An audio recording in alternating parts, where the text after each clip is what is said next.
Terima kasih Anda masih menyaksikan Gapai Kemuliaan dalam episode Ustadz Menjawab. Kita lanjutkan kembali pembahasan. Saya akan bacakan pertanyaan selanjutnya. Kiai, ini pertanyaan dari pemirsa Gapai Kemuliaan. Pertanyaannya, hampir setiap hari saya dibuat kecewa dan sakit hati oleh orang tua saya karena perlakuan dari mereka.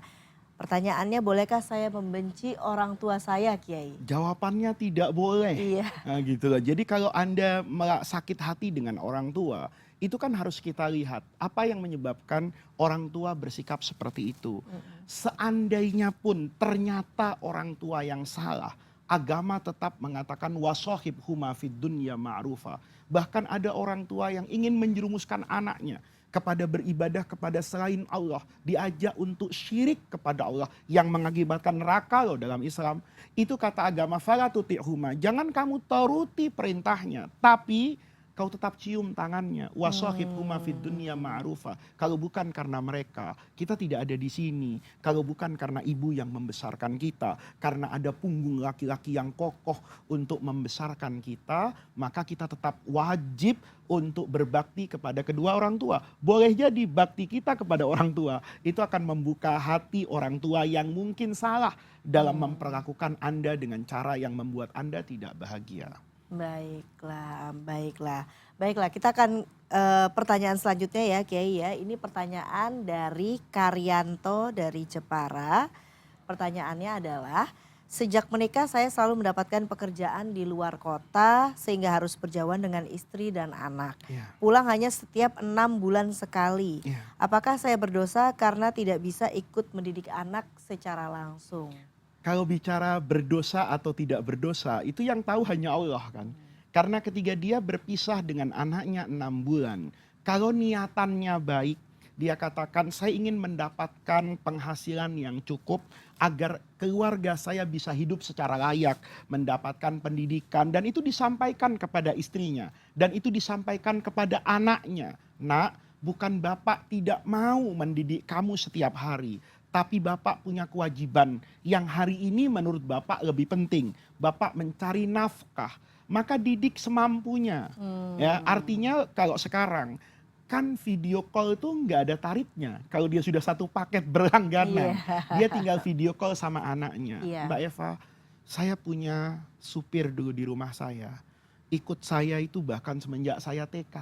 Mengantarkan saya ke sekolah, sampai mengantarkan saya besar ke pengajian. Bekerja di rumah saya itu dari tahun 1978 ya sampai wafat usia di tahun 2015 kemarin. Jadi dulu ikut ayah saya, kemudian ikut ibu saya, sampai ikut saya mengantarkan saya ke masjid yang dia melihat bagaimana saya dulu masih pakai celana pendek. Ya, saya tahu betul bagaimana dia rumahnya di Jawa Timur.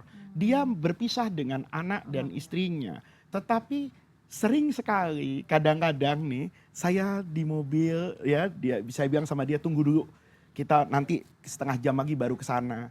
Dia tuh tiba-tiba video call dengan anaknya, kadang gitu nelpon, ngapain? Tasmi Quran. Dia tanya, nak, karena dia juga pinter baca Quran, nak, kamu ngajinya gimana? Dia lapor, alhamdulillah ngajinya ini. Coba bapak mau dengar, dibenerin tajwidnya. Salah nak. Nah yang seperti itu, kan dia sudah sudah bekerja sesuai dengan kemampuan dia. Jadi tidak ada alasan kemudian tidak bisa menggabungkan dua kewajiban secara bersamaan.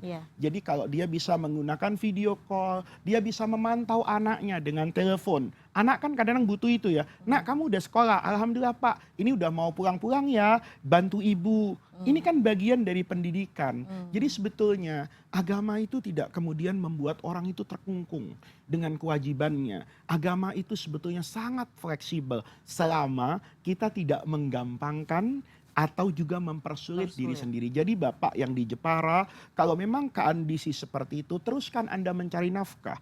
Tapi berikan pemahaman kepada istrinya, berikan pemahaman kepada anaknya. Dan dalam setiap kesempatan yang Anda mampu menghubungi anak, menghubungi istri, berilah mereka nafkah menggunakan online. Sekarang jarak bukan masalah lagi ya, Kiai Ketika ya. mereka bisa menerima itu semua, Iya, ridho, iya. saling memahami, itu juga bisa mendatangkan keberkahan. Iya. Daripada kumpul bapak, anak, istri Main di satu handphone rumah, sendiri. main handphone sendiri, tidak pernah peduli, nggak tahu Iya, iya, anaknya iya, ada iya, di iya. mana, kan itu tidak menjadi ukuran sebetulnya dalam hidup, Mbak Eva. Oke, baik. Setidaknya Pak Karyanto ini sudah ingin bertanya, artinya Sudah dia ingin juga itu menunjukkan gelisah. kan Jadi bahwa ya, kebaikan dia tuh seseorang sebetulnya itu. ingin memberikan Iya. pendidikan kepada anak yang Betul, jauh. Nah, betul, semoga betul. tadi jawaban Kiai bisa memberikan solusi buat Pak Karyanto dan juga jawaban-jawaban Kiai tadi semoga juga bisa menjawab seluruh pertanyaan yang saya bacakan untuk episode Ustadz Menjawab hari ini. Kami masih tunggu pertanyaan Anda untuk kami tayangkan dalam episode Ustadz Menjawab berikutnya. Dan pemirsa, usai sudah perjumpaan kita hari ini dalam program Gapai Kemuliaan. Tentunya semoga tausiah kali ini bisa menambah hasanah ilmu agama kita, menjadikannya bermanfaat dan yang paling utama, menambah ketaatan kita kepada Allah Azza wa Jalla. Saya Eva Yunizar dan Kiai Haji Muhammad Faiz pamit. Terima kasih atas perhatian Anda. Insya Allah kita akan jumpa lagi pada episode berikutnya. Wabillahi taufik wal hidayah. Wassalamualaikum warahmatullahi wabarakatuh. Wow.